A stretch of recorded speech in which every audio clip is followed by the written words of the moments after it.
situation. And the fact that we're in a city where we have just an abundance of water resources around us, you know, streams, lake, the big lake right there, we kind of take it for granted that we have, available, accessible, ample fresh water for all of our needs. And we really don't think very much about what it takes to actually keep that water clean, keep that water flowing, keep the pipes and the whole system in place.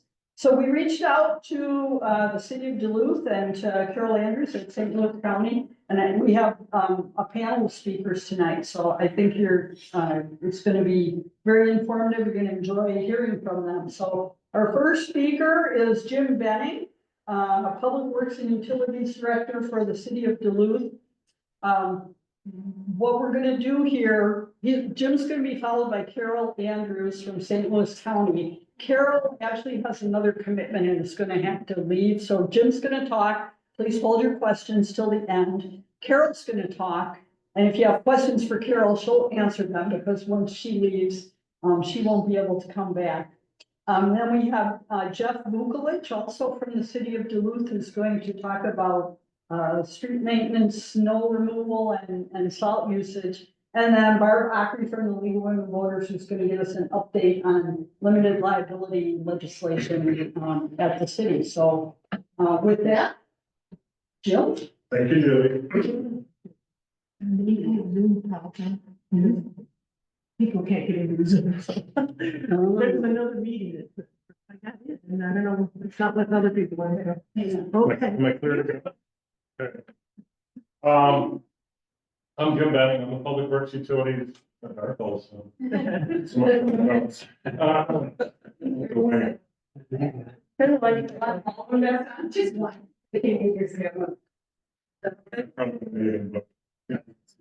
Once again, I'm Jim Benning. I'm the Public Works Utilities Director for the city of Duluth. Few familiar faces in the crowd. Here yesterday, you get to hear my speech for the second time. Very exciting. That's good, yes. And then Council President Teresa Tamani in the background, friend of mine also, and the City Council President, and also a member of the Duluth Public Utilities Commission, who will ultimately vote on what I'm going to talk about. So with that said, this is my third time in about 24 hours that I've given this. I think each time's going to be a little different, but I'll try to be consistent. So I'm going to break this into like two phases. You want to have an overview of the water system. That'll be the first part. And then the second half is going to be this water infrastructure surcharge that I'll talk about. That's going to be necessary to pay for some improvements that the EPA says you shall make these improvements. We may have to. Uh-oh. We may have to come over with thingies over here, so. Have to change sides. See if it usually takes a while. If it doesn't work, I'll just move. It's fussy. Yep, it's gonna do it. See, it's working. Doesn't it? It does this every time, so. I'm gonna give you the next There you go. slide. Okay, it may work now. This was as of yesterday, one of the meetings was virtual, one was in person, and if there's any comments that you want to make part of the official record for the Public Utilities Commission, this is the way to get that information to the commission prior to their vote. So we talked about the water system itself. It's made up of different components. We've got the water treatment facility.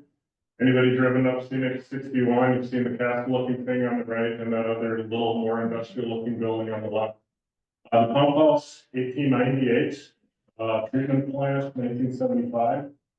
The transmission mains are the big pipes that lead from the plant to Lakeside where they start to break into smaller pipes.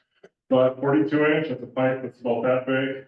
1898 is when that was installed. Pump station. We are a very long city and we've got a lot of elevation. So we've got 11 pump stations to pump the waters from the lake all the way up to its furthest reaches in Fond du Lac, about 28 miles away. Reservoirs, 15 reservoirs throughout the system to store that water. And capacity of about 67 million gallons a day. Distribution mains, those are the capillaries that go out to, ultimately to the end user, to your house, your commercial or commercial properties. And we've got about 28,000 customers in Duluth, including Rice Lake, Hermantown, and Proctor. We provide water to them also. So this is a great pictorial of how our system works. So on the far right hand side, that's Lake Superior. The little red building is the pump house. And then it is distributed throughout the system. Some of these reservoirs you've seen, obviously the tanks, there's one just up the hill here in Woodlands. Some of them are hidden in the ground. They just look like a flat area. And if you've got kids, some of them probably play soccer on some of these, like 36th and 4th, kind of in that area. The big field has got these pipes coming out of it. Underneath that is millions of gallons of water. That's what our system looks like. And the pump or the treatment plant, 1975, a lot of original equipment in there. This is one of the filters. This is one of the things that we're gonna have to fix. This is one that's empty. When I say filter, that's typically filled with water, and towards the bottom of that is a mixture of different types of aggregates. You've got coal, you've got garnet, you've got gravel, and what that does is takes the particulates out of it's the final filter before it goes out to the system. Pump house, 1898, excuse me, it looks cool, but it needs some work. The roof, I believe, is original, way rough.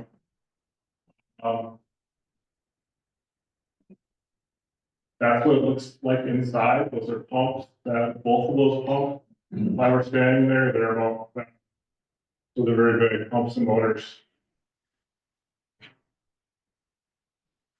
Some of the outdated electrical components, probably from the 1950s, we need to bring it to current standards.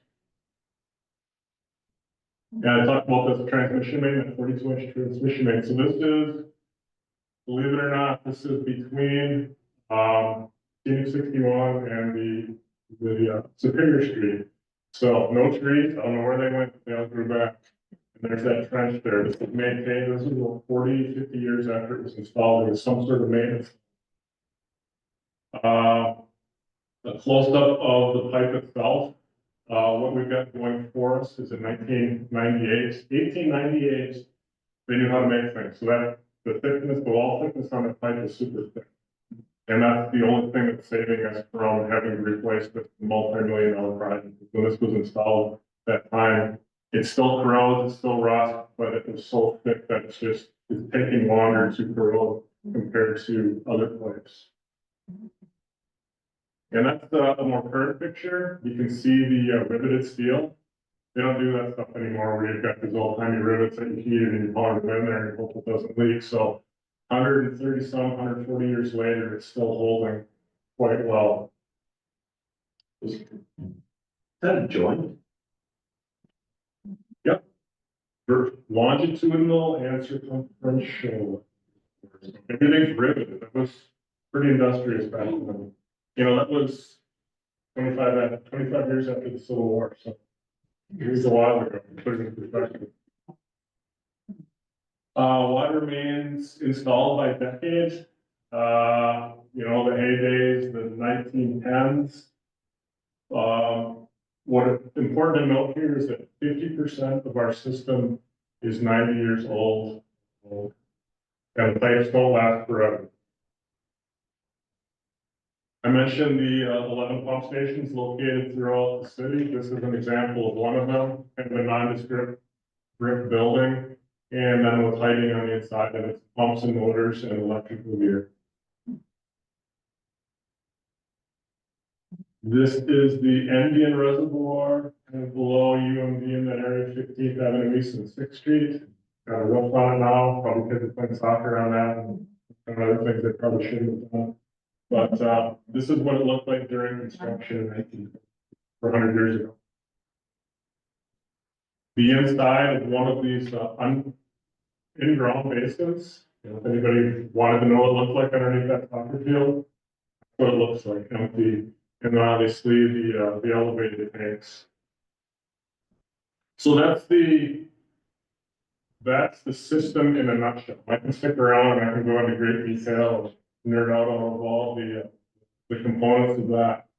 So the other half of this presentation tonight is, we had a fairly it was unexpected, inspection from the EPA in the fall of 2023. They gave us like 4 days notice, and we're gonna come and look at everything.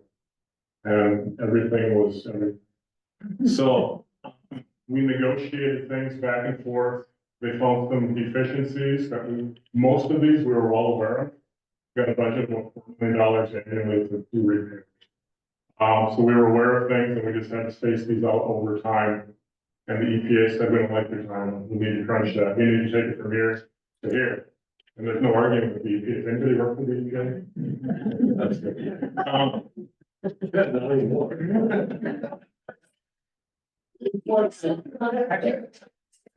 Yeah. Have you checked with them lately? Maybe they don't. It's still here.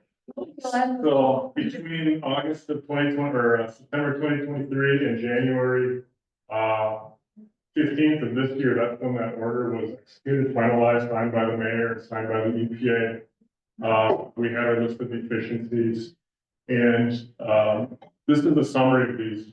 And some of it pretty easy to understand. You know, the reservoirs, we need to do some work on our reservoir, some of it's a little more technical in nature, and due to time constraints, I'm not going to go into a lot of details, but once again, I'll be available afterwards.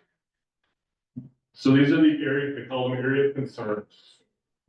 And we were aware of those. So we had from September until September of a year ago until this January. So we did not sit by idly waiting for this order to take place. It's like, all right, we got our list. Let's start knocking this stuff off. And we've been very productive on the things that we've taken care of. I can honestly say it's well over half the deficiencies that they know we have already done. And sent that to them and said we're done. And then they can come back and say, approve you've done it, and we send them documentation. It's back. Where are you getting the funding? It's probably more important, $4 million. What's that? Where are you getting the Well, funding? that's coming. I won't spoil it for you, so stand by. So these are the deficiencies. Some of them was fairly low hanging fruit. We had some trees that were overhanging a fence. Okay, we went and chopped those down or limbed them. I've got some examples, more deficiencies that we've corrected. So these were, I wouldn't call it low hanging fruit, but it's things that we could do with MOSFET. And it didn't cost a whole lot of money. This is one of the hatches into one of the underground reservoirs, before and after picture. It's hard to understand what it is. It's one of those mushrooms that sticks up on the reservoirs. It's a vent. The holes in the vent on the upper left were to standard when it was installed 50, 70 years ago. And now the standard is much finer mesh, which is shown on the right. So we went around and we put finer mesh on all of these to keep. So, we had this is low hanging fruit. The picture on the left is supposed to be clear glass, but the fluorides discolored it over time, so we had to put new glass in there. So that brings us to the items that have yet to be completed. And these are not low hanging fruit. They can't be done quickly and they can't be done cheaply. So in the next, between now and about 6 months from now, we're going to prepare plans for these things. And then the EPA says, we like your plan, we like your timeline, or they don't. So it's kind of up to us to provide them with information on how we're going to do it. Not a negotiation if we're going to do it, it's how we're going to do it. So, I've got a picture of most of these, so I'm not going to go into detail yet. And some other projects that don't have a timeline, we just have to do. So this is our most expensive project, individual project, and the one we have to do first. So I mentioned the filters. Photo on the left is what it looks like when it's in use. So there's 6 filters total. 1 through 5, original to 1975. They've not been rehabilitated since 1975. Filter number 6, that's what it looks like, empty without any plumbing in it. And for some reason in 1975, they didn't install it. I was told maybe due to population, it was supposed to have more population, they're gonna keep it as a contingency, but it was never completed, so. What we have to do for $11.5 million is initially finish the one on the right.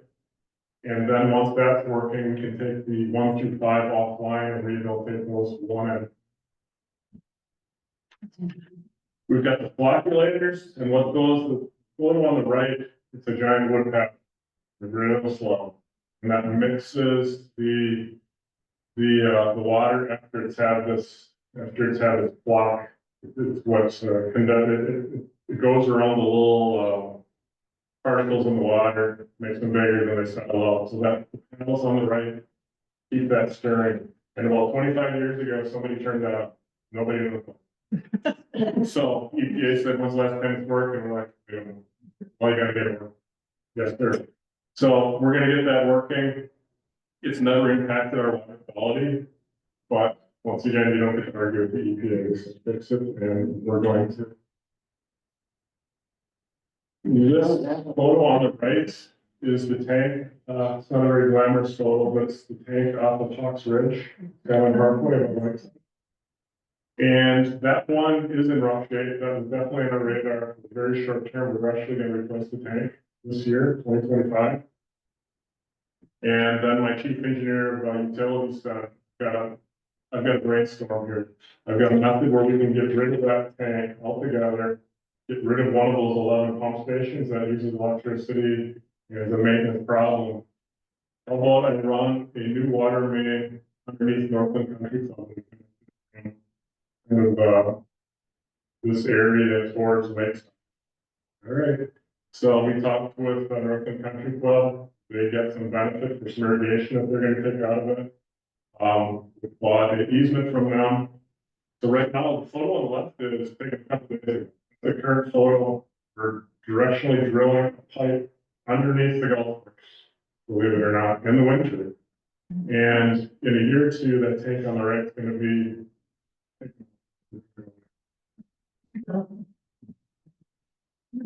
Auxiliary power, that's the photo on the right is the back side of the pump station at the historic Castle building. And the photo on the left is a diesel generator. So we got a grant from the, I think it's the Department of Energy, Homeland Security, one of the two, for about $8 million. And the overall project is about $12 million. So our portion is $12 million to get us some redundant power out there. Some improvements to our electrical components.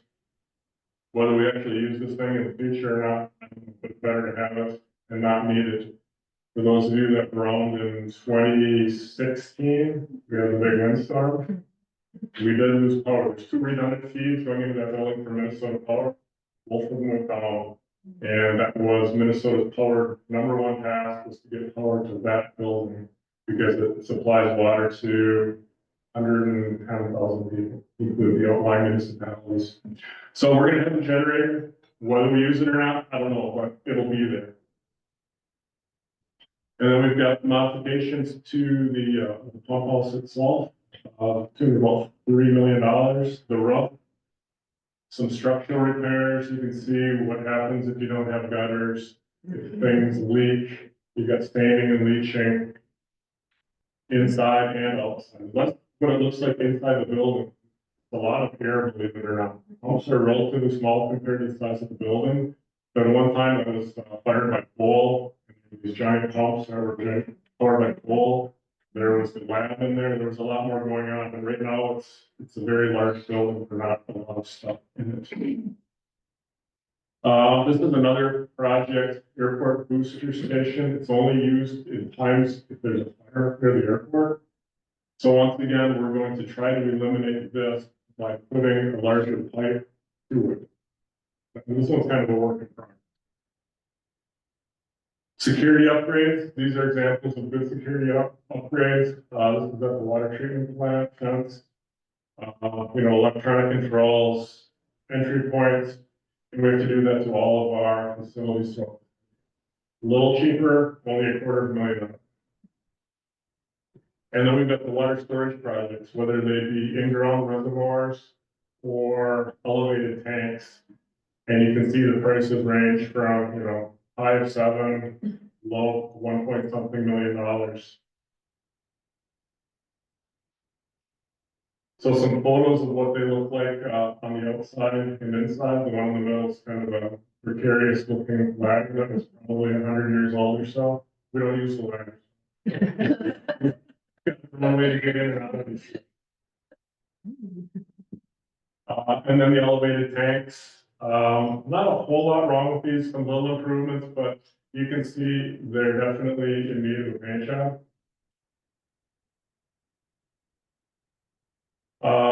Some changes to our operations, so not everything is physical improvements. So we had to do some, we had a very hard time hiring water treatment plant operators.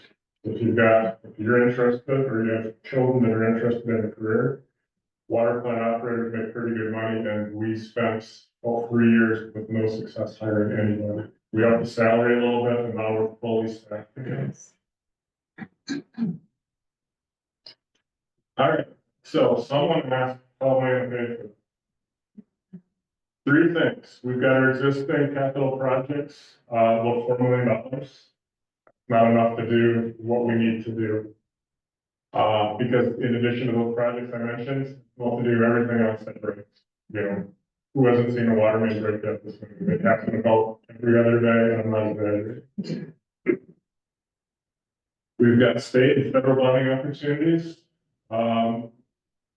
We have not been overly successful in the past. I believe being under administrative work by the EPA gives us a little more priority. And we will continue to take swings at that, mainly at the state. And Mayor Reiner has made, we get to pick our bonding priorities, and the city council approves them. And the water system is the city's #1 budget bonding priority. And then what's proposed, what's before the Public Utilities Commission is, a couple months ago, the city council passed an ordinance authorizing the Public Utilities Commission to create or implement this water infrastructure surcharge. So this is where we're in the education phase right now. Next month at the Public Utilities Commission meeting can be a public hearing and a vote. So what the heck's the water infrastructure surcharge? Well, it's going to be a component of the water bill alone. It's specifically for water capital projects. It's not for personnel, it's not for equipment, it's not for anything else. It doesn't go to the general fund, it only goes to fund these projects that I mentioned. 20-year lifespan or less, preferably less. The Public Utilities Commission reviews it on an annual basis. And I'll explain why that's important in a moment. And implementation date of May of this year. So, not to confuse the water infrastructure surcharge with clean water. We should use slightly different words altogether. But the clean water surcharge is what's on your bill now. We've been paying it for the past, 16 years. $4.90 right now. And that was implemented about 15 years ago to pay for another EPA order, which says you shall eliminate sanitary sewer overflows into Lake Superior. That one was a little more strict. That one had a judge and everything involved. This one doesn't have a judge. But we eliminate water or sewer overflows into Lake Superior. Our debt is paid off. So we're going to make clean water surcharge go away when this one goes in. And in the slide or two, you'll see where that's going to be about a wash for pretty much everybody in this room. Your average residential customer is going to be about a wash in your bill. So these are the projects that are still outstanding, what the water infrastructure surcharge is going to pay for. And $42.4 million is the cost. Okay? So the quicker we do this, the cheaper it is. And our plan is to bond for these through the state. There's a PFA, Public Facilities Authority, that loans money to municipalities, and it's a very competitive interest rate, currently about 1%. If we're not successful there, we still get the money, we probably have to do a revenue bond, that's what, a loan off your car. It'd be considerably more, so we're gonna go through the state as much as possible. So concentrate on this one, don't look at the other three, this one up here. So that's what the majority of everybody in here is, you're residential one. That means you're a single family home, you're in a duplex, and you can see at top, 26,000 out of 28,000 customers in that category. So 92% of the entire system belongs to that category. So that's our base, that's what we're signing our rate off of. And you can see up there, average consumption in this class, 4.69 CCF. This CCF is 100 cubic feet of water, 148 gallons. And the average household uses about 4.6 of those. And our proposed water infrastructure surcharge is currently $98. That's what's gonna be borne on by the PUC. And that comes out to $4.69. Going back here, $4.90 is what's gonna go off the bill. It's a deal. It's a deal now, but that's what it is. So for your average house, it's gonna be about a lot. If you got a family of 7, it's probably gonna cost a few bucks. If you're a single person living at home, don't use a lot of water, it's probably gonna be a little bit less. And then we've got these other rate classes, residential 2, 3, and 4, you can see they make up, between the three of them, they don't even make up 3%. But those are your larger residential units, with the sky rises, we've got the jail in there that's considered a residential unit that we sell water to, assisted living. And then we've got the commercial industrial category also. And the largest one of those is commercial industrial 1, small restaurants, bed and breakfast. And that's the same rate as the residential 1, proposed 98. And the larger commercial industrial 2, 3, and 4, there's not a whole lot of customers in there. 144, 90, so about 300 and some total customers. But they're gonna get hit the hardest because they use the most water. But they also put the biggest burden on our system too, using that much water, relatively to their size. So this is the summary. You've got the category residential 1 through 4, commercial industrial. You've got the 3 municipalities that I mentioned. So it says 2024 rate, that's their water. That's how much they pay. And you can see the third column, the discount rate. If you use more water, your rate gets slightly cheaper for those. And we took that same discounted rate, applied it to the water infrastructure rate, base being 98 cents, and you get that same discount for your water infrastructure rate. Do a little backwards math, we want to write it $3 million, and that's going to be the revenue generated for each one of those rates.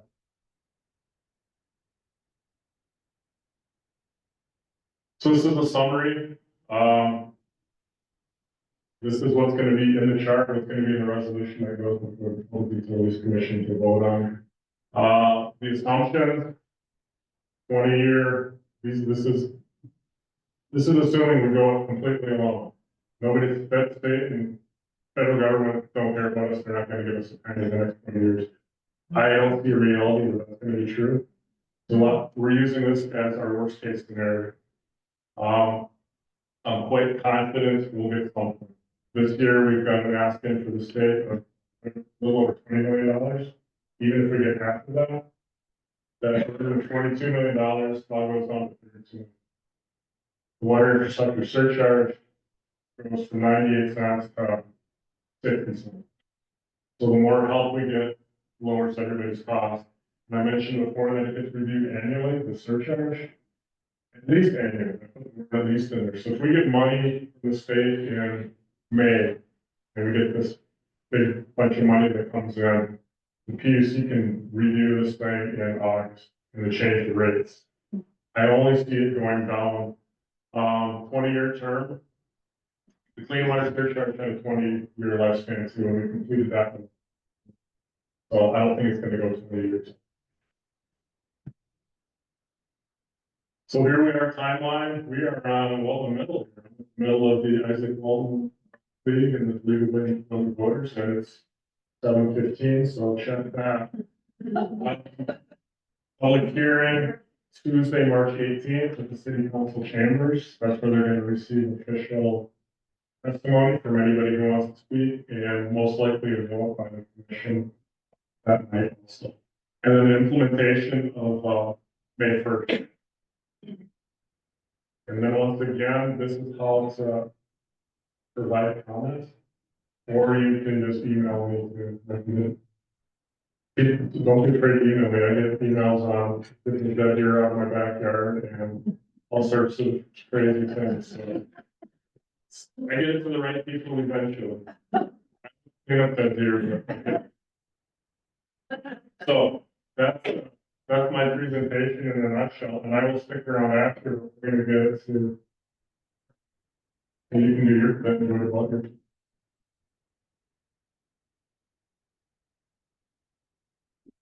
What's yours, Evers?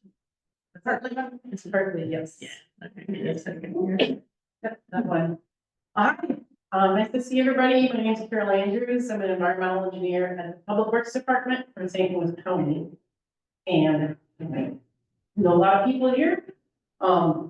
But tonight, and I know some of you from bike and pedestrian things, but I'm talking about stormwater tonight. So we're going from clean water to dirty water, or trying to make dirty water into clean water. And the project I'm going to be talking about is called the Woodland Avenue, Hartley Park, Fisher Creek Stormwater Green Infrastructure. It is all the construction that's been going on just north of the entrance to Hartley Park. Does anybody not notice that? Okay, so you've all been seeing that going on, and we tried to get some public information out. Amy here and others were helping because they said, oh, rumors are going around that it's condo development and things like that. Okay, it's not. There's no condos going on top of the basins. I'll give a little bit more history on it in a minute. I wanted to give credit to some of the other people. This is definitely a huge, a big project financially, but it also took a lot of people to make it happen. And with the city of Duluth, Tom Johnson, Jim Schoberg, Ryan Gralin, and Kate Kubiak, we've been meeting on this at 7:30 a.m. and we met for about a year every week on Wednesdays to coordinate because it's a joint county city project. And I have to put Diane Destell's name on there. Really, we're thinking people here would know her. I didn't know you'd be here, Diane. But when I go through the history, I'll have to mention a quote Diane had that really changed the project. And then the design contractor is Walton and Mink. And they had a sub called Revs that is the vegetation specialist. Okay. Always hot. What's that? It is a pain. Try it again. Whenever we start, it takes a minute. You just have to put the microphone. Yeah, it's not, it should go Could I do next? there. So It should go now. okay, I'm gonna run through was a lot of, what did we build and how's it supposed to work? I think that's what most people are interested in. But some of the other points, like I mentioned, this would not have happened without a lot of partnerships and a collaborative process that really is what per usual leads to the best results.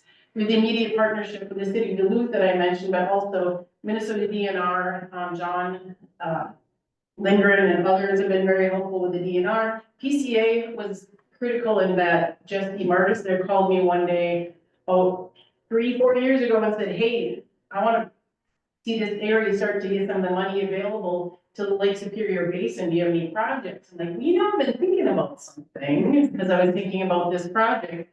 And some other funding, I'll get to in a little bit. But in the situation we're in with what's going on in DC and the tight budgets, even at the state legislature here, it's a good example of what we've been able to do with that funding that I think is gonna make a huge difference. And I'm just gonna say, it's gonna be sad to see that go away. I think that's what we're looking at. We're even concerned about whether or not we're gonna get the last payments for this project from the federal funding. And then what's transferable and what's unique, I think maybe it's better to talk or, take any questions about this later. But it's a little bit unusual to have such a large space to do the treatment, to do a big treatment project. The overall goals were to improve and protect the ecology of Fisher Creek. capturing water pollutants, maintaining cool water temperatures. Most of you probably know Fisher Creek is a trout stream, so cold water is critical. Cold water not only requires, shading of the stream itself, but the groundwater that feeds into it. So by making sure that the wetlands are full of water, so that especially during periods of drought, you're maintaining your base flow is a key part of this too. Detaining runoff through flood control, like you'll see, we have one of the basins is quite large for that purpose. Also helps reduce the erosion along the stream bank. Invasive species has been a big part of that. This part of the park, because Judy can give you all the background on. And we ended up having to dig into this because we ran into something with SHPO saying that this should be part of the historic district that Judy helped us get out of.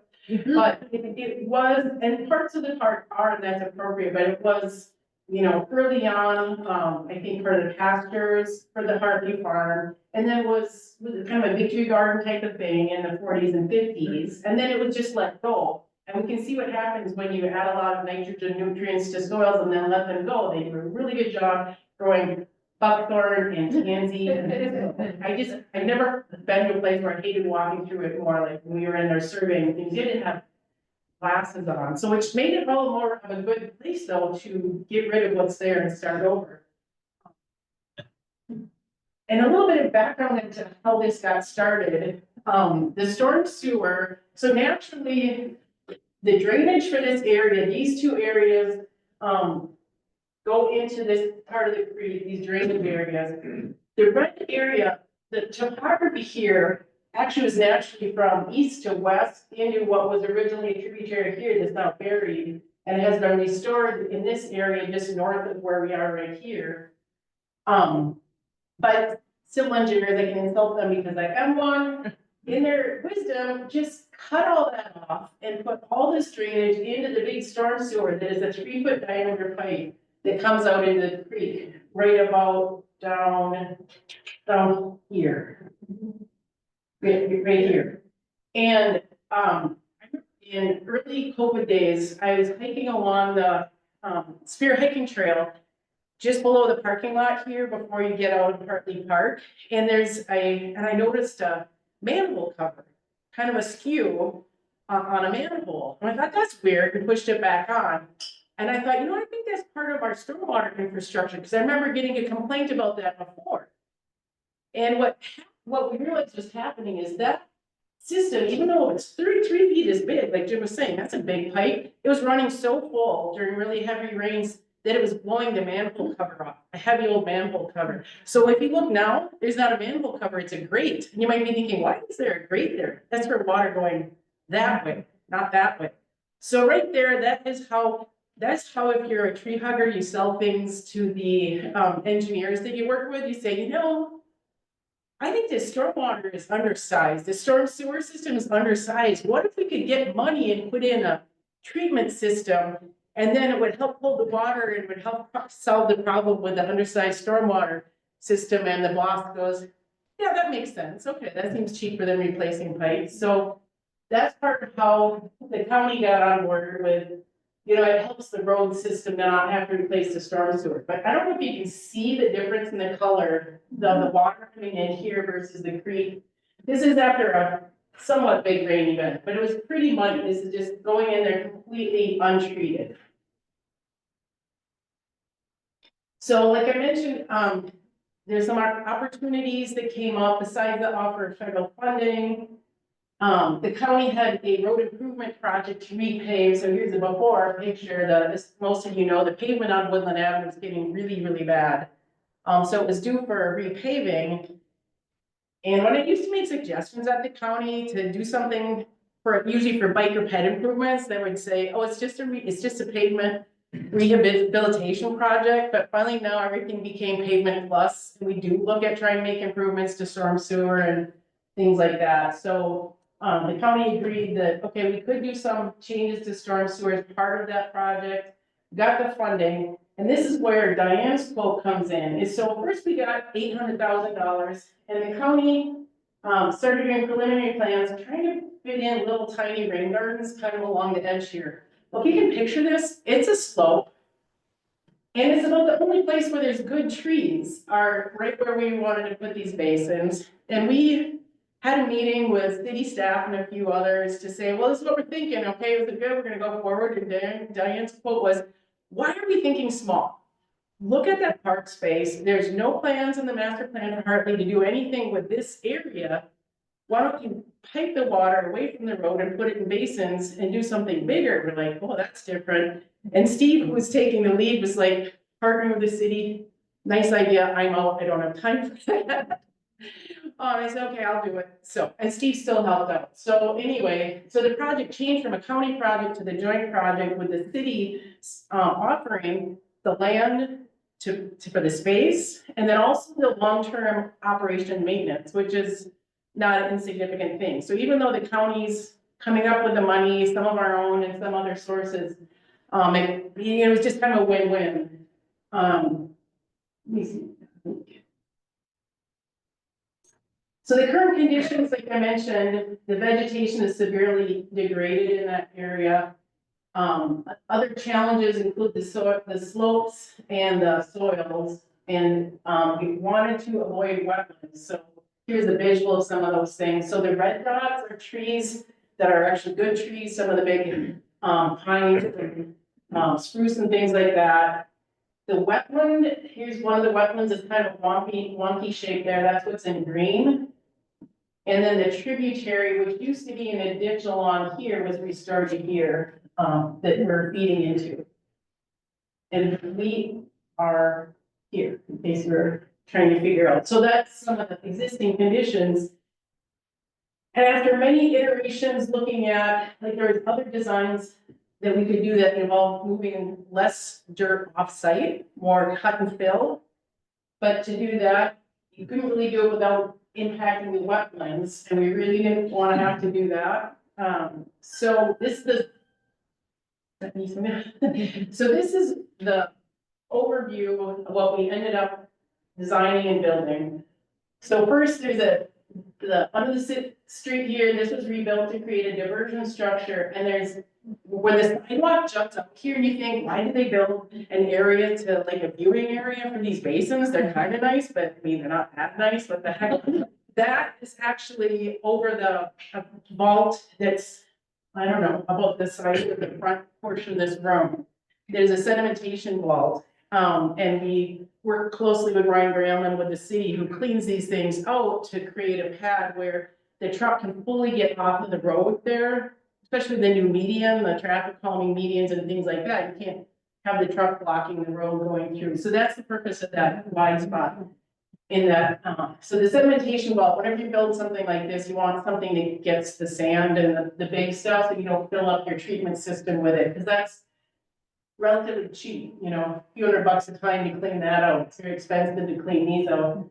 So then it goes down the pipe and into this whole thing here I call basin 1, but where number 2 is a sedimentation basin. So then the water flowing down there, finer sediments can drop out there. But then this is all connected, you'll see this in the pictures, to what's a marsh. It's going to be planted and intended to be a flood marsh. So it won't have permanent water outside of the blue area. But think of it like it was a surge basin. So during a big storm, water coming in here, and we actually learned so far, we need to dial the outlet right here. But the idea is to hold as much water as you can there, and then it slowly works its way through the system. And these, all of these remaining basins, basin 2, 3, 4, and 5, what these little things are showing is because of our clay soils, they have a system of planting soil, sand, and then gravel that contains drain tile. If we had sandy soils here, wouldn't need the drain tile, you would just intentionally let the water go down into the subsurface. But given our clay soils, you pretty much need to use drain tile for rain gardens here. And really, I mean, if you've heard of rain gardens, maybe you have one in your yard. Just think of these as really big, more expensive rain garden. And the pink one, the last one, we added something called biochars. Anybody heard of that? It's made from wood, like pyrolysis process, made from wood. And if you think about like activated carbon, it's a little bit like that, but the idea is that it's good for sorbing metals. And hopefully there's some indication of bacteria and the streams impaired for E. coli and bacteria. So the idea there is to see how that works. And before I forget to mention it, UMD's become another partner. The civil engineering group there has installed, well, so far they're monitoring the existing outfall, taking water flow data, water quality measurements, and then they're going to be putting in monitors to water to monitor flow rates and water quality throughout the system. So that's gonna be interesting. Here's a picture with an example of biochar. And these pictures, so ideally, this is roughly what this top area will look like, is, you know, just a little bit of water. And then the bioretention basins will be normally dry. They're intended to hold water not more than 48 hours. Now this is a little bit small, but the project outcomes from a number standpoint is it should be able to handle up to a 2-inch rain event. And there's some years where all our rain events are less than 2 inches at a time. So hypothetically, this could take all the water from 110 acres and send it through this treatment system that was previously going just right in the stream untreated. So that's a huge quantity. And this gets back to where the size of what, when we were first looking at building near the road, was like 1/10 the amount of volume that we have here. And so for about 3 times the amount of money, we're treating 10 times the amount of water that from what we were looking at originally. So luckily, EPA and the Army Corps that provided the funding were so excited about, they really look at how many dollars per gallon of treated, and they said, yes, here, have more money, which is kind of nice to do through a phone call and not have to fill out more paperwork. So treating a little over 2 million gallons a year is the estimate. You can store about 1.6 million gallons of flood storage. We gotta check that number, that seems high. Tim came up with that. Anyway, 22,000 pounds, so about 10 tons of sediment a year, and a lot of that would be in the sediment vault at the upper part. 75 pounds of phosphorus, which if anybody's tracking the concerns with blue-green algae in Lake Superior, I understand that even though we don't think of phosphorus as being as much of a problem up here, there's concern with Lake Superior that increasing levels of phosphorus are leading to some of those harmful algal blooms in the big lake. Bacteria and keeping the water cool by infiltrating the water. And this is a cross section of one of the basins. So here's the planting soil, the sand, and then the gravel layer at the bottom. But some of the water some of the soils have some porosity, so there should be some water soaking in, again, moving slowly towards the tributary to keep that maintained during drought. And altogether, we were aiming for 15 acres of vegetation, habitat restoration. Has anybody noticed all the buckthorn removal going on? So we could have just, tried to restore the area that's been disturbed, but we knew that if we just do that and leave the crap right adjacent to it, that's what's going to win, right? The buckthorn unfortunately always wins. So we're trying to beat it back. And so over $300,000 of the total $2-point-something million project is for vegetation, including the invasive species removal and ongoing, trying to 2 years of maintenance, killing, not only after we plant to keep killing the tansy and everything that's gonna try to compete. So ask me in 3 years how that goes, because I've been dealing with native plant restoration. I kind of took a break and did that in the late 90s for a job, and it's so much easier said than done. I don't know if anybody here has tried doing native plant restoration projects. It's great when it works. It's super. I'm all in favor of it. Don't get me wrong, but when you do it on a really large scale, using seed, especially, this will be a combination of seed and other things. I think it's the exception to have it come out really good, like what you are showing pictures of. So,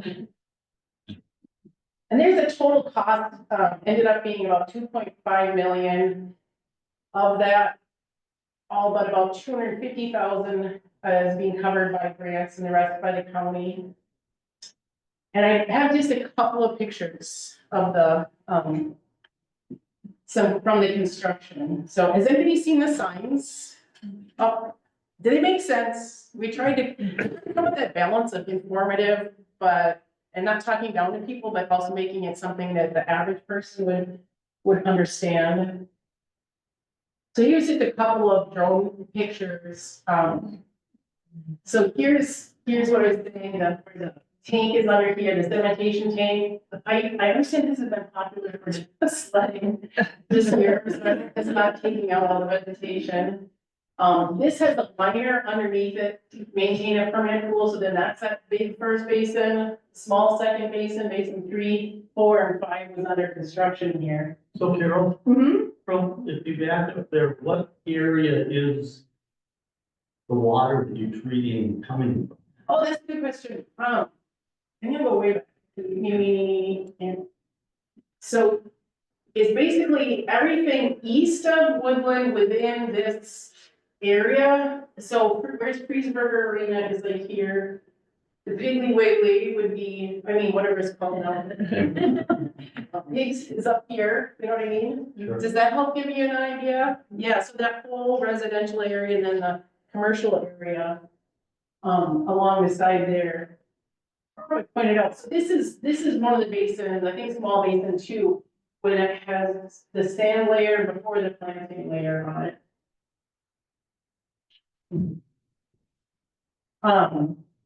This was in November, November 18th, 19th, we had a couple of, like, almost 2 inches of rain, kind of a high intensity rain overnight. I am not a morning person, but I was awake at like 6 going, I wonder how it worked, oh my gosh, I wonder how it worked, I was afraid of it. So I was up here by 7, and it worked pretty well. The outlet, so basin 1 though, this area should be wet, and it wasn't, so what we concluded was that we need to raise the elevation, there's a weir. So easy fix, on that, so basin 2, basin 3, and so you can see the volume of water in these pictures that it's holding, and this is basin 4, this is at the inlet to basin 4, and then this is the same one looking towards the road. I think we're gonna raise the elevation of that overflow a little bit to make sure it doesn't go as much towards the road. But yeah, that's what it looks like. Carol has a handbill rehearsal that she has to go to. No, actually, you know what? I texted sending me late and they said that's okay, it's canceled, so. But, yeah, okay, we can set it. That's great. Well, Jeff has said, I can probably take questions about Jeff. Yeah. Jeff, yeah. Is there a lot of salt that comes off those streets that will impact the quality of the water? Oh, good question. Yeah, about salt. So the buildup of salt could be a factor for the vegetation. We asked them to consider that in specifying the trees and shrubs that are in there, that are in the basins. That I know I'm looking at doing a design for very small treatment along 40th Avenue West, and there's certain grasses that are more tolerant that we're looking at planting there. This gets a lot, because it's so big, I think it'll be much more diluted than that.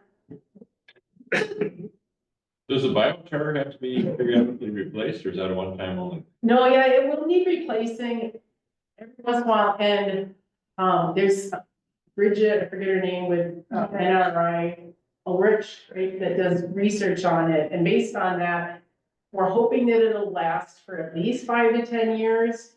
But since we don't know for sure the pollutant loading and things like that, that's really an experimental part of it. So that's why we're excited that UMD is going to be doing some testing, especially in that one, inlet and outlet, to see, okay, first year 1, are we getting, good capture of metals and things like that? And then how soon, is it only 1 year or 10 years that it drops off, to see if it's cost effective?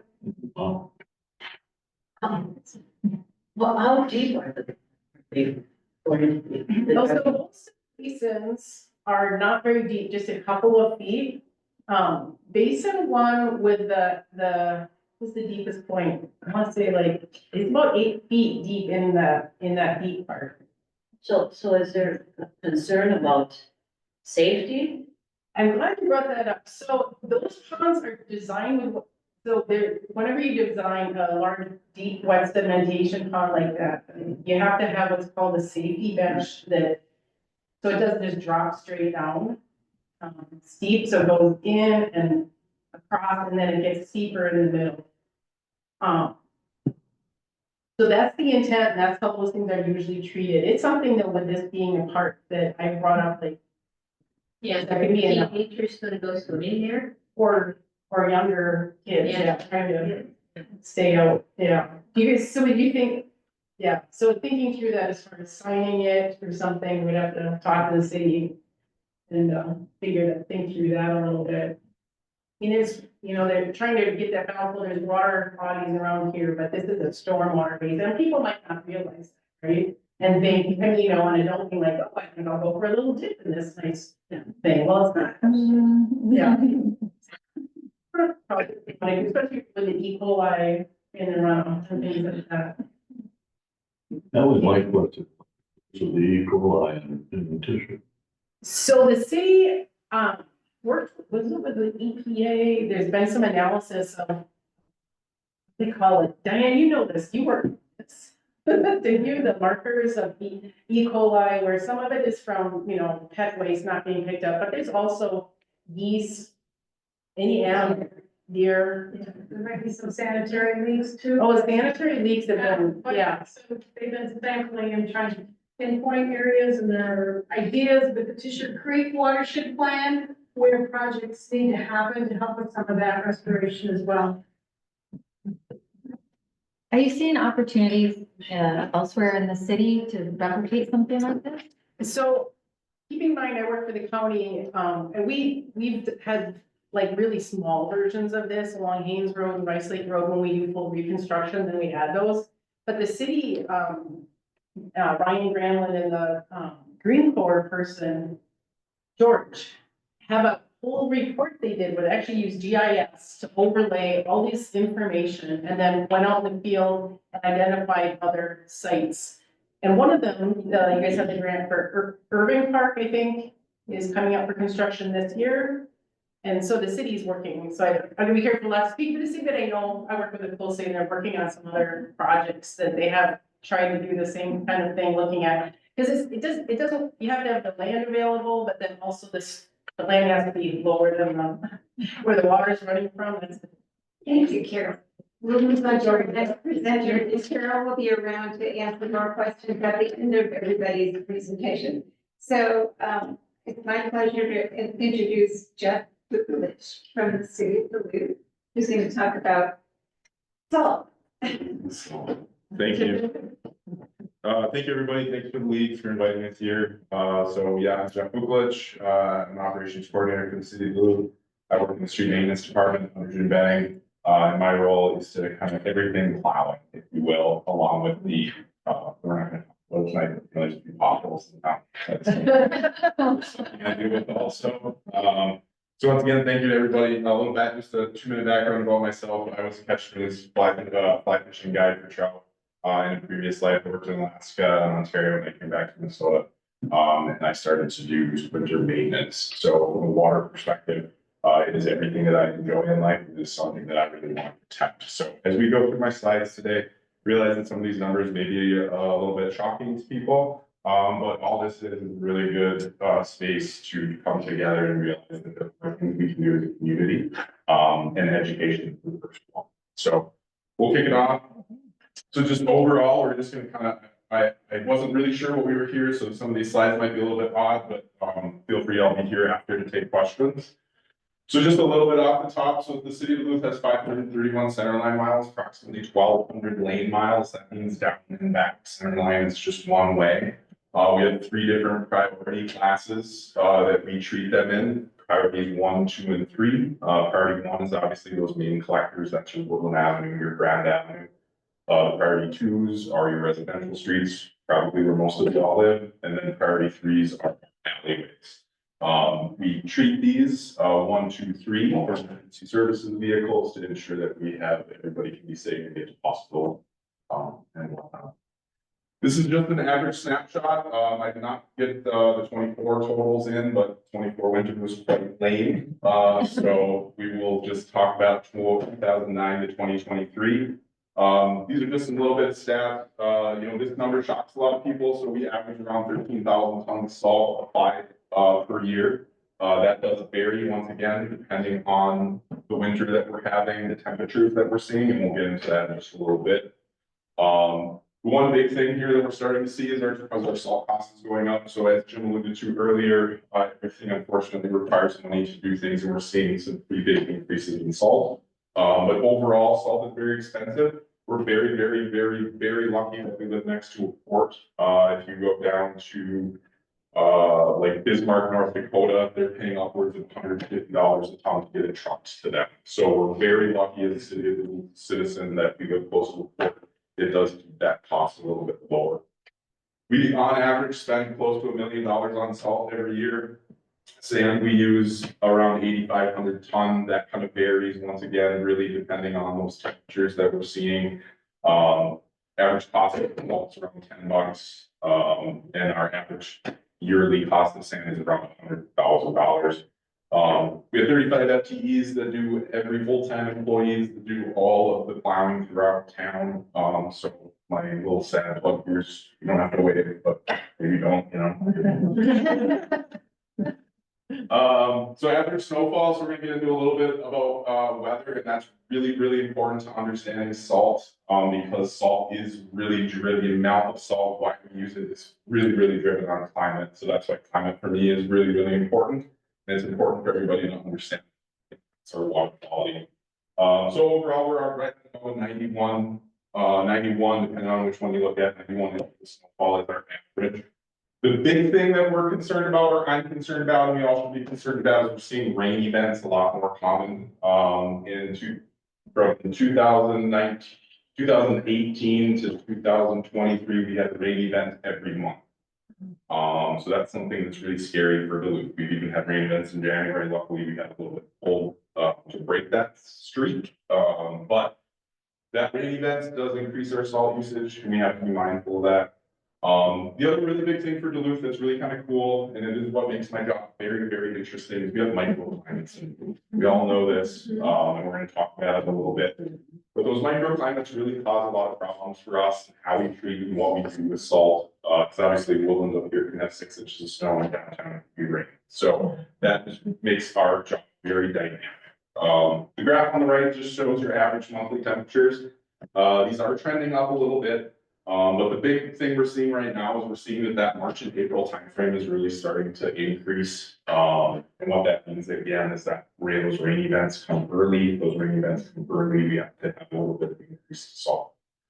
The reason I put this slide in here is that it's just really interesting to me to look at and talk about snow loading. So what a lot of people don't think about is salt in and of itself, and I'll talk a little bit about it. If there's educated people in here, please pipe up if I'm wrong. I don't claim to be a scientist. Salt in and of itself, 1 pound of salt will melt 1 pound of ice. The only difference is the exact chart amount I don't have off the top of my head, but 1 pound of salt at 35 degrees takes about 5 minutes, I think. Same 1 pound of salt, same 1 pound of ice at 30 below takes almost, I think it's an hour and a half, or no, excuse me, 4 hours. So the thing to remember is pouring ice on things, pouring salt on things doesn't make it melt any faster. Salt is inert, it needs something to act on, right? So we need friction, we need sunlight, we need water, we need something to activate that salt. So the reason I want to point this out is this was the really, really great, depending on who you were, great or bad winter. We want to talk about in 23 where we had 140 some inches of snow. The biggest thing that we saw here were these 2 departures from average. So when we have a really, really, really cold April, what happens is that salt still lays in those snowbanks.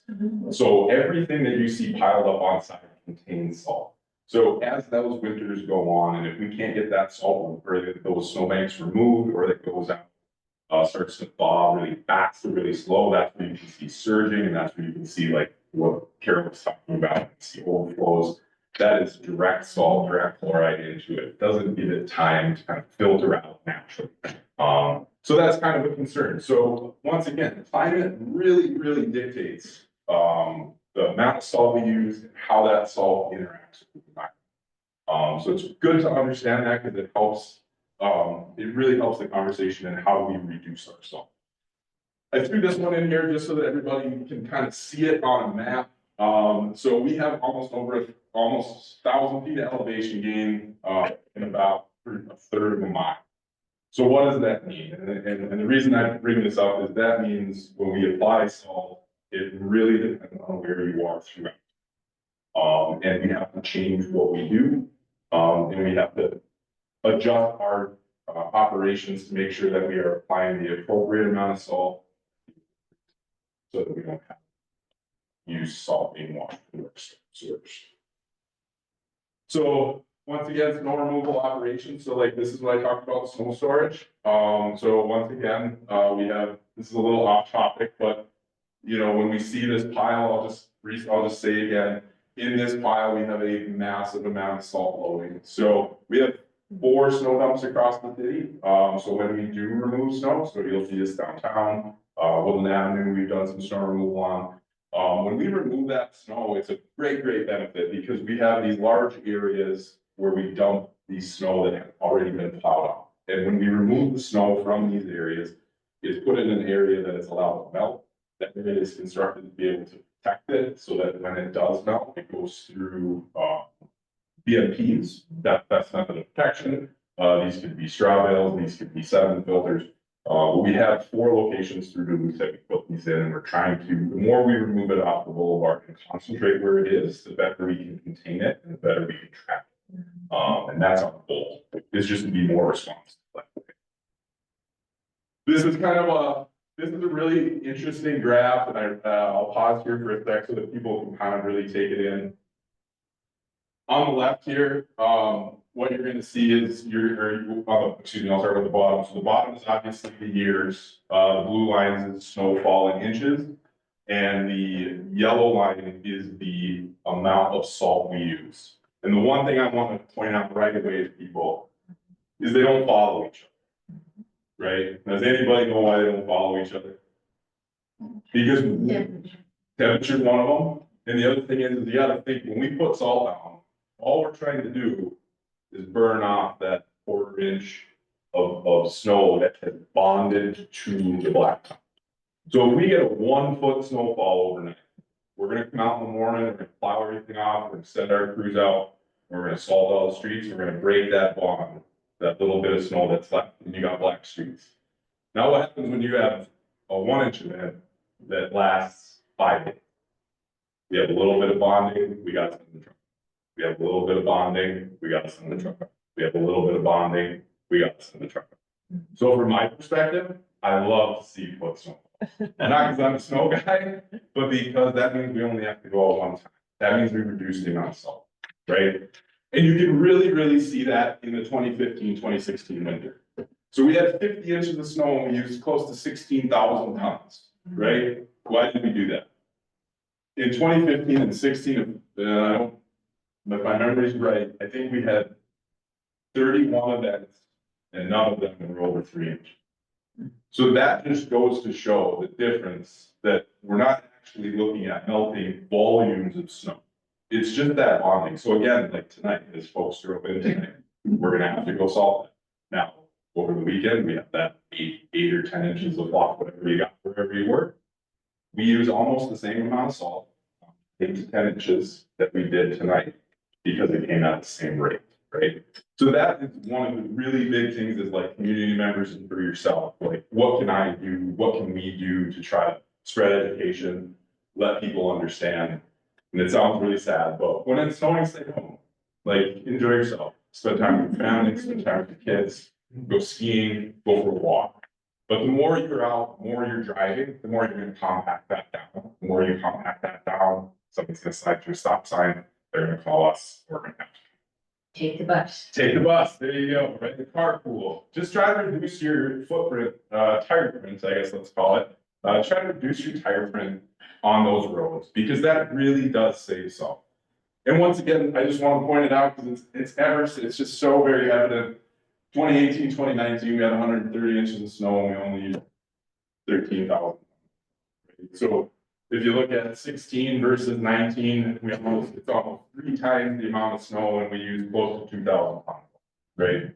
So it just goes to show it's not as easy and simple as people think. And that's why I appreciate being able to talk to you folks tonight about the dynamics of what we do, because a lot of people just see the salt trucks come down, and they shake their fist at them, and say, well, you're spreading bunches of pots. So, if anybody has questions on this later, we can get into it. Environmental impacts, I won't get into too heavy into this. You all are super intelligent people, and I'm not gonna get too crazy. But there are a couple things that I do want to point out that are things noteworthy. We were lucky enough to get a Green Corps member again this year. Jake McCabe is his name, really good fella. He's doing some really good work. Myself and Ryan Granlund overseeing. We've got some testing data from the Miller Creek area. And just, so this is a big number for everybody. So 860 milliliters, milligrams per liter. That's where you can start to taste salt in the water. Right now, there's some test wells on the backside of poles that are coming in at about 13. Okay. So you can go to Miller Creek above Coles on a given day. You can sip a little bit of that water and you'll get a little bit of taste of salt. Now, once again, what does that mean? We have to not go gloom and doom. We have to be positive and say, we make a difference. This isn't the city of Duluth problem. This isn't the St. Louis County problem. This isn't the state of Minnesota problem. This is a right?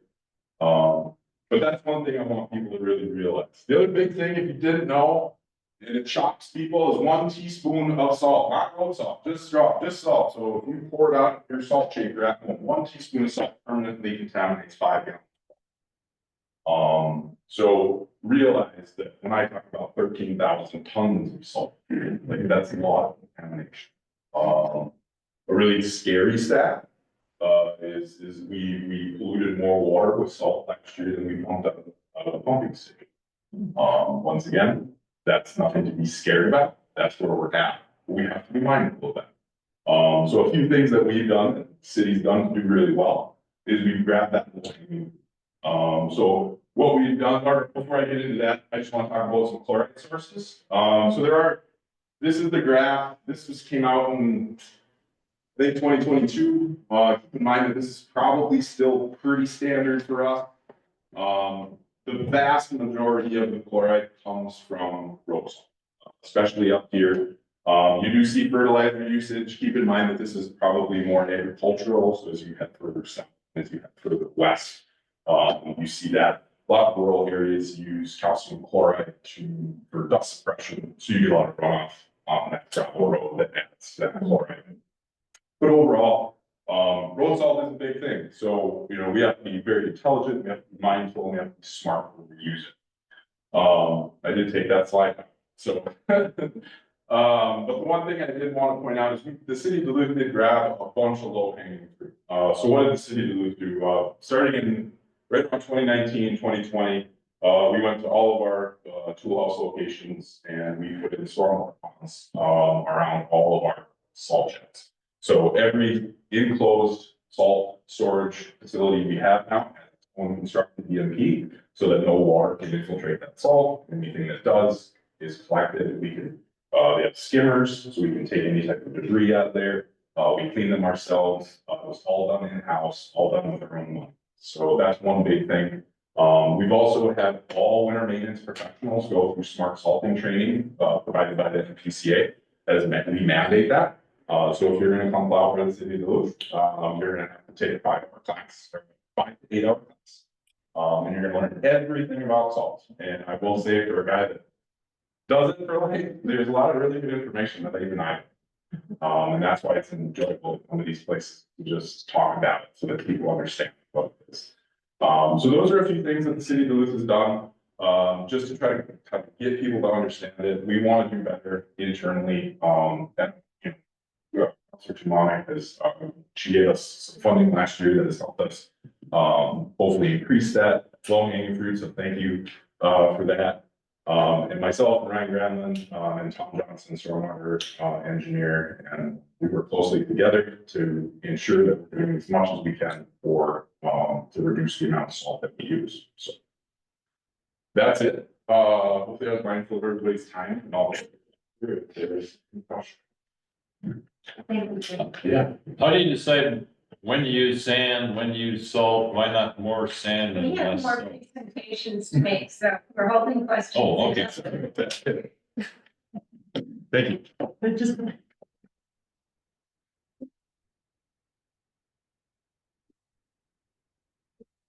The Environmental Action Committee, the League of Women Voters-Duluth, and also, the of which Jane is also a member, and so is Barb. I don't think she's here today, but she really got us started on this. I only have one slide. I kind of cheated and squeezed a few additional things into that one slide, but this is just supposed to be an update, so it is an update. And the first part of the update is this is what the state has measured as impaired waters in Duluth. Geoff just talked about Miller Creek, which is one of them. And the dark brown, they used to be red on the old map. I don't know why they changed them to dark brown. That's scary. Yeah, I guess. They monitor only 10 streams. That leaves 37 of them unmonitored. Or if you count them in different ways, which I guess you can, those streams, there are many more that are unmonitored. So we only know about 10. As of this past year, I got this off the PCA website today. There are 4 that are here. The one that's been added is the one where Jane and I live in the watershed. I don't think that means it's all. No, it's possible. May never buy some. And that's Chester Creek. Then 4 of them are classified as at risk, which is where Chester was before it was added as impaired. And so that's out of 10. That's not a very good ratio. But we don't know a lot too. That's not helpful at all. So these are impaired with fluoride. They measure multiple things, but it's fluoride we're talking about. Fluoride is the part of salt that threatens our waters. And so that's a concern. The pink, I had to think about or read a little bit about that, are areas where there are more than 18% roadways. And the PCA has found that, and other people have found that that's where the fluoride impairment is likely to be worse. Notice that way up by Neck River, there are areas like that as well. So we were here at our joint meeting last year. You heard some of this, and Geoff has just given us the great review of salt. We and the League of Women Voters, the 3 of us, divided up the city, the county, and the federal road care people, because Duluth has all 3. And we interviewed them, and we were very impressed at the knowledge and the extent to which they are working on salt. You can tell from Geoff's presentation that the city too is very concerned, as for the county and the federal government for sure. So that was impressive. Barb Huberty has worked in Rochester on salt, and what she recommended and what that taught us is that it's the commercial applicators and home people who are applying salt without as much training or education or awareness as the government. And so that's where we have been focusing, and it turns out the legislature has focused there as well and has a proposal for it. If you can advance that, thank you very much. Yeah. This is newly introduced, well, not this one, the Senate file was introduced earlier. It's a repeat from the last session. It followed through the last session and had a different number, but that's what we were advocating for last year. And now it has been reintroduced in the Senate. Notice that our own Senator McEwen is a second author in that, so she's certainly a good person to work with. And to summarize it, it's a bill for an act relating to environment, establishing a certified salt applicator program. Now, Geoff alluded to the fact that all the members of the city staff take that program through the PCA. It exists already. It would probably be modified to some extent for commercial applicators, but it's not like something new. They've studied the law, they know it well, and that program will be established for certification of applicators. And it limits their liability. If they can document, that's part 3, that they have used best practices according to what the PCA has really learned by long study and through their program, then they are more likely to not experience the liability associated with slips and falls. And that's a balancing act, of course. Geoff mentioned that as well. You've got to balance safety with safety for the environment, the aquatic environment. The standard for the aquatic environment, he mentioned, you mentioned the acute one and the chronic one is 230. And all those dark rivers have exceeded that. And enough times that they're developing total minimum daily loads for them as we speak.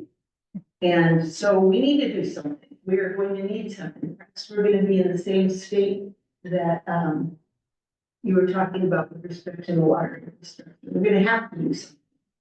So this is one way we thought we should address it. If you can advance it a little, that bill was introduced this session and has been passed to the Environment, Climate and Legacy Committee, where Jen McEwen is, I believe, an assistant vice chair.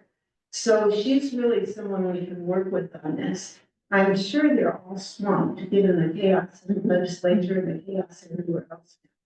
So that this may slip under the radar, but we can, you can, if you're interested, write a letter. There's an information sheet back there that I updated from last year. You're welcome to pick one up and have one more ammunition to go. Sir, been in the house. Yes, it's coming. It's just introduced 2 days ago and I didn't know about it till last night. So this is kind of, it's new. HF 793. Collins worked with the bill last year. I forgot when the number was, but he also worked with it last year. Scott, notice, I didn't mention this before, but notice there is one Republican among the introducers. I would love to see this be a bipartisan sort of thing. The environment used to be that in Minnesota. I would love to see it stay that way. So if you write, you can mention that. And if you have any access to any of the Republicans on these committees, please use that. It's exactly the same. I put them side by side. The bills are exactly the same, and I believe they're the same as last year. One other thing I should mention, if you weren't here last year, we had a panel from New Hampshire, which has legislation just like this. And they've had it for a number of years, and they actually had a lawsuit last year that went far enough that some of their state people went to testify. And they succeeded in, as long as the records are, they succeeded in defending the liability of the lawsuit. Went through several levels even this time. This bill was just introduced 2 days ago and was immediately sent to, if you advance it, the Environment and Natural Resources Finance and Policy Committee. I did not recognize any names on that committee except for Peter Fisher. I know he was involved in introducing the bill last year. And some of you probably know many more of these environmentally oriented people than I do. So I would encourage you to consider supporting this bill, working towards this bill. It's been around for several years. We went to the MEP and they've been involved in it. There's one issue. And if anyone knows about it, I'd love to hear more about it. One issue that's been presented in conflict between the Nursery and Landscape Association, where Felipe Izaak, I don't know how to pronounce his last name, has done a lot of lobbying work. He has a huge group of people and I need to leave. But if you know anything about gross negligence, that seems to be the sticking point. I'd love to hear more about it. Hey, Barb, where's District 44A? What's that? Where's District 44A? I was just wondering what their, ours is more about, for sure about water. And ours is coming, you think, from road maintenance and people put in. But in southern Minnesota, there's pollution from a different source. And so I'm wondering about. Most of the metropolitan waterways are impaired. They've already been labeled as impaired. Right, I know. but I'm just wondering, what their interest in preserving this. I am trying. Okay, well, One more, if you can advance one more. I wanted to remind you that all of us, and we mentioned this before, are responsible as well. I pulled this off the internet today, but a far better source is right back there from the Izaak Walton league, who does Salt Watch and talks about shoveling your snow early, sweeping it up after you've spread it, pick that up. So now we have time for questions and we will.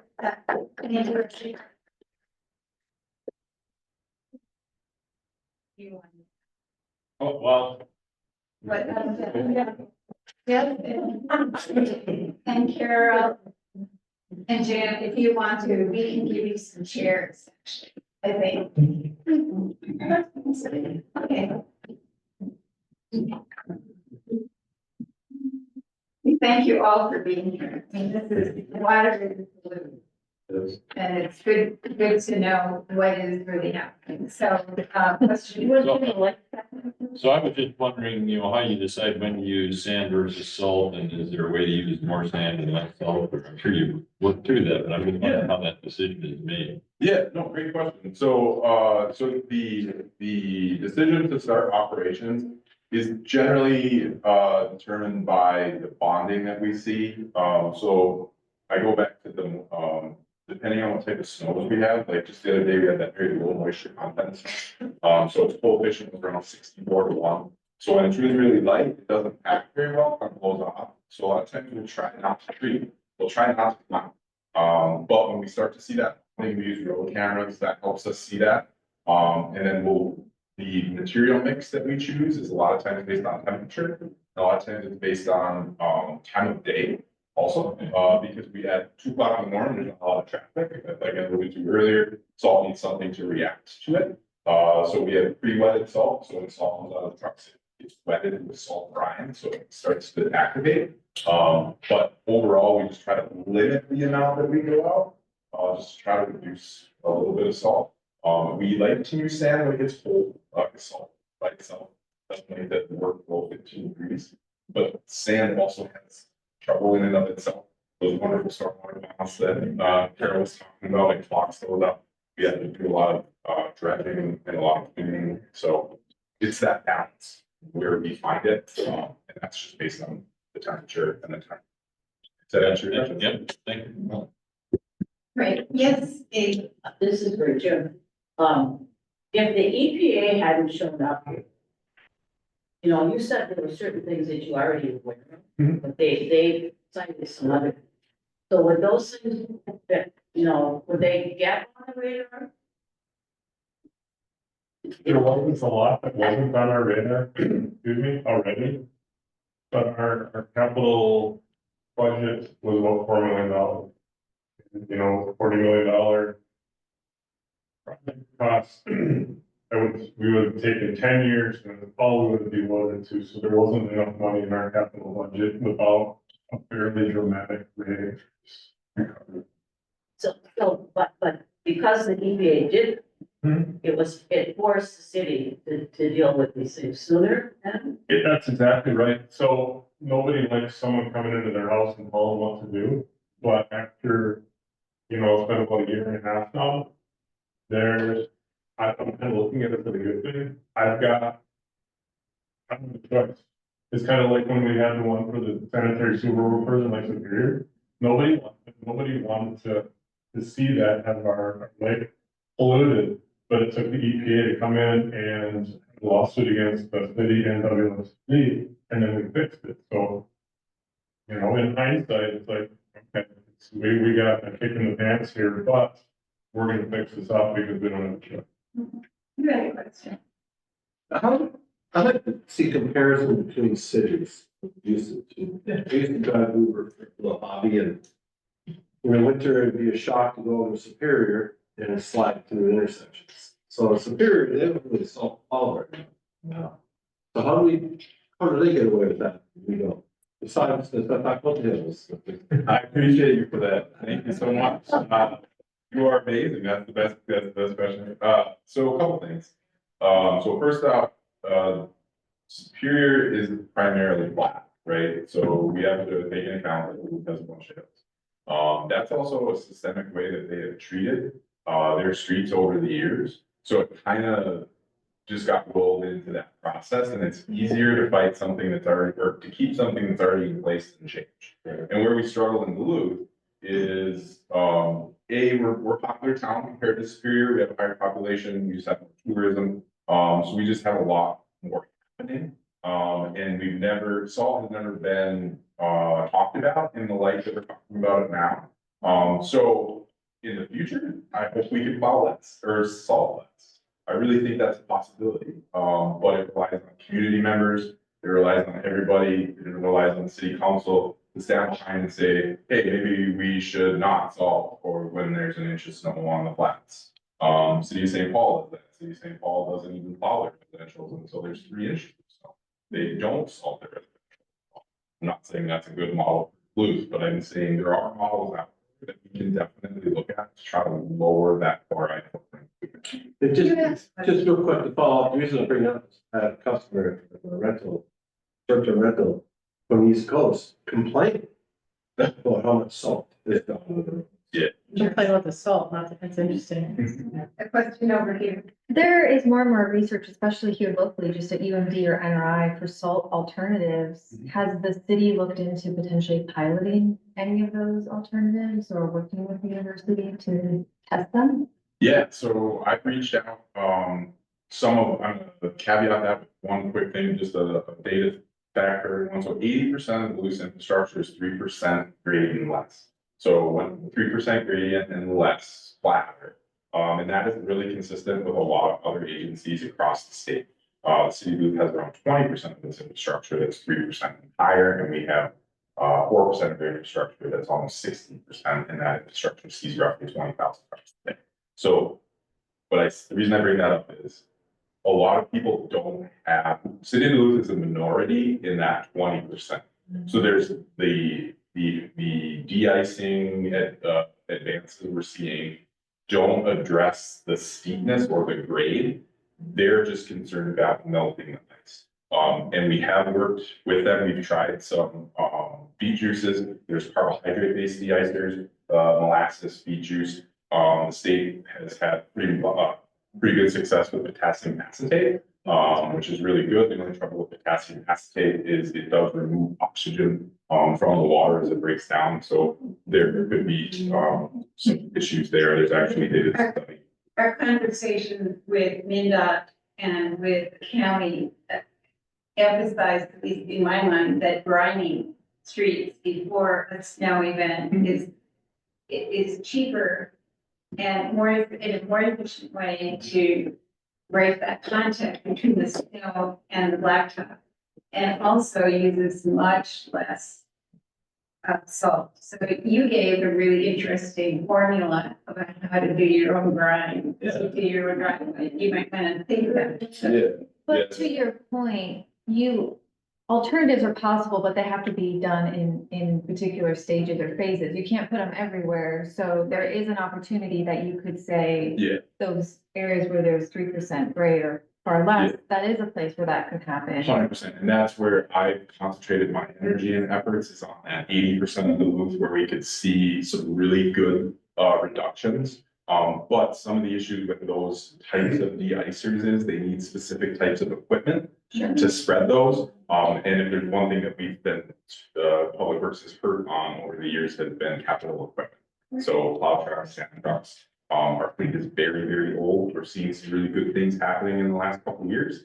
But if we don't have the equipment, unfortunately, we can't catalog and ensure that that control data is there, and then to see what makes a difference, because a lot of those de-icers are 2 to 3 times more expensive than that normal just chloride is.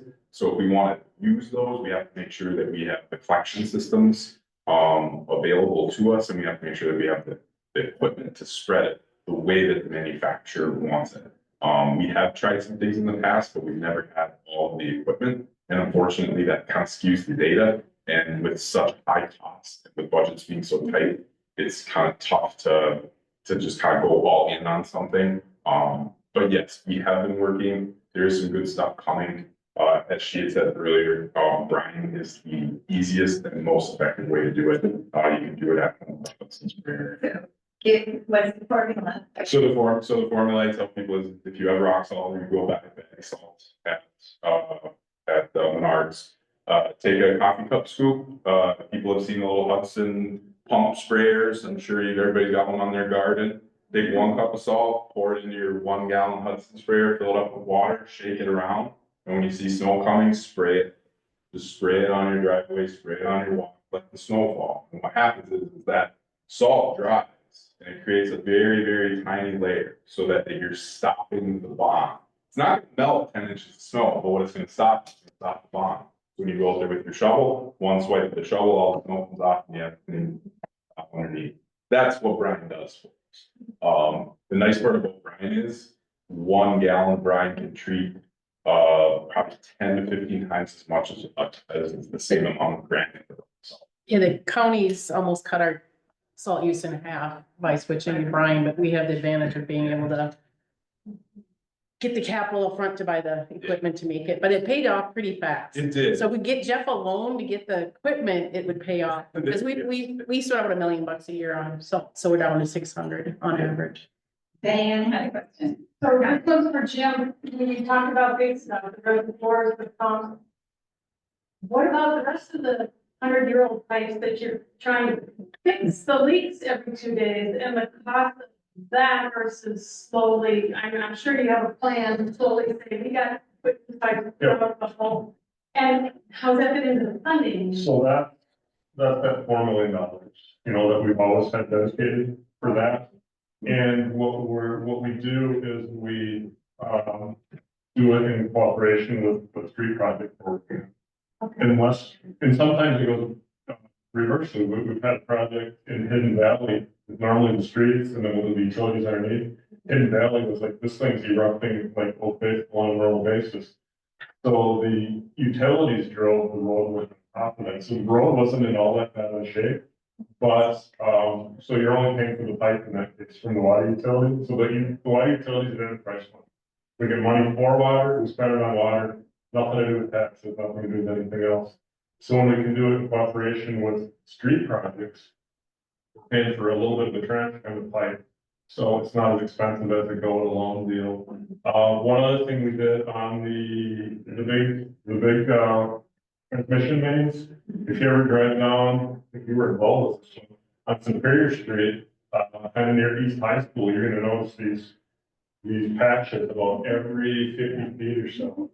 And what we did is put in a protection. We put these anodes in the sink, we weld them to the pipe, and it becomes a sacrificial anode. So talked about corrosion, we've got very corrosive soils in the loop. So it eats away the anode bay instead of the pipe. So that's how we're prolonging the cost or the life of those big pipes. What if it's lead pipe, you're blinding it? Oh, lead pipes? No, we're pulling them off there. That's a whole lot. I can come back for a little. That's a $200 million project for doing. So we're past the time limit on questions. I hate to be too much of a timekeeper. How about if we have 1 question each for Carol and Geoff and Jim, and then call it a night? So, or maybe I've cut you off completely. I appreciate your being here. We really appreciate the expertise of really committed public servants. I have a question. All the myths that you were talking about, that what this was. Yeah. I live up here and I've heard of many of them. Are you going to have some sort of, I don't know, a flyer sent out to the communities or whatever to really explain this again for people who haven't listened to this? That. We could do another mailing postcard about the Woodland project included a mention of this stormwater project and a QR code link to the city website. So if you Google or search DuckDuckGo, City of Duluth, Woodland Green Infrastructure, there's a whole bunch of information there that we keep updating, but. Julie's suggesting that a little flyer could go in the water bill. I'm sure you guys get a lot of demand for water bill flyers, but I think, I'm hoping with the sign along there, which is not meant for people driving to see it, you need to be walking. I had to make that clear to our sign crew, putting them up, do not make them facing the, there's got a little print, it's meant for people walking, they're like, oh, we've never done that before. And they put them up way too high, we had to, no, person height, it's their first time ever doing a person sign. Well, when the condos start being built. Yeah. That Yeah, really isn't what. Yeah. Any other questions? Just Yes. one quick question. I was curious that EPA was inspecting at the municipality level. Our EPA, in partnership with that agency under the Clean Water. The end result is great, we're making progress, but that just surprised me a little bit. We get inspected, I believe, annually by the state through the Minnesota Department of Health. So they're kind of coming next week to do their inspection. And they've done that for us. And they did not go into as great a detail as the EPA. Interesting. Well, that's fine. Yeah, I didn't realize, I'm surprised too, I thought it would have MDH, not EPA. If it works, that's good. Higher standard on Shocking. Well, again, thank you so much.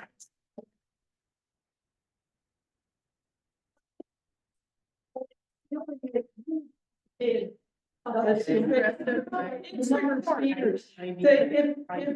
folks who were trying to join by Zoom were not able to join, we don't know what happened. They were getting a message that there was more than one meeting. Yeah. And we couldn't get in. So people who were able to join, who were not able to join, would like to see the meeting